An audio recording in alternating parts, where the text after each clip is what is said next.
Бүгін біз обедке супы пісіретін боламыз. Оған керекті жуа, картошка, окорочка, капуста, томат керек.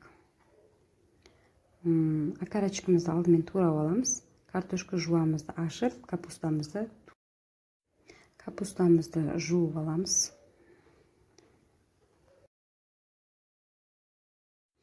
Міне, окорочкамызды турап алдық. Жуамыз жақсылап. Жуып, суын төгеміз.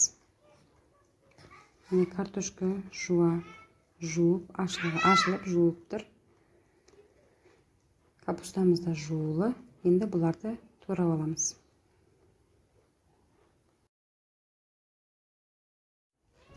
Бұл тамақ өте қарапайым заттардан тұрғанмен өте дәмді болады.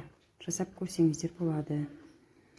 Үйде бар заттармен картошка, жуа, капуста, окорочкаларыңыз болса, жасай беруге болады. Көп затты қажет етпейді. Және үйде дәмдеуіштер болса, түрлі дәмдеуіштерді қосып жасап жіберсеңіздер, өте керемет болады. Мінекей бәрін турап алдық. Енді алдымен окорочканы салып қуырып аламыз. Енді қазанымызды қойып, астын отын жағып аламыз да, қазанымызды кішкене қыздырып жібереміз де.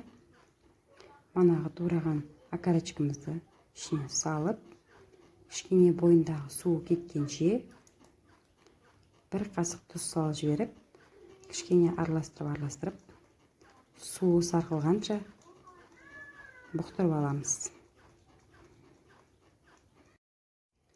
Бірнеше минут бұқтырып, осылай жауып қоя тұрамыз. Қарап қоямыз. Суы сарқылса, сұйытмай қойып, кішкене қуырып жіберіп, үстіне жуаны саламыз бірінші. Содан кейін барып капустаны саламыз. Сосын томатымызды, 3 қасық томат саламыз. Сосын үстіне картошканы салып, кішкене қуырып, бір шәйнек ыстық суды, қайнап тұрған ыстық суымызды құйып жібереміз. Сосын қайнағанша жауып қоя тұрамыз. Міне қайнады. Қайнағаннан кейін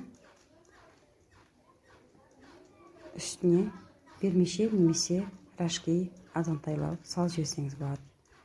Қою қылатын болсаңыз көптеу саласыз. Сұйықтау болған жақсы өтетін болсаңыз, азғантай қылып салып, былғап араластырып жібересіз. Дәмін қарап жібересіз, тұзын. Тұзы аздау болса, тұз саламыз. Содан кейін үйде бар дәмдеуішті, мынандай бульонды қосам, мен маги, осыны қосып жіберсеңіз өте дәмді болады. Астарыңыз дәмді болсын. Міне біздің супымыз да дайын болып қалды. Өте дәмді, керемет. Дайындап көріңіздер.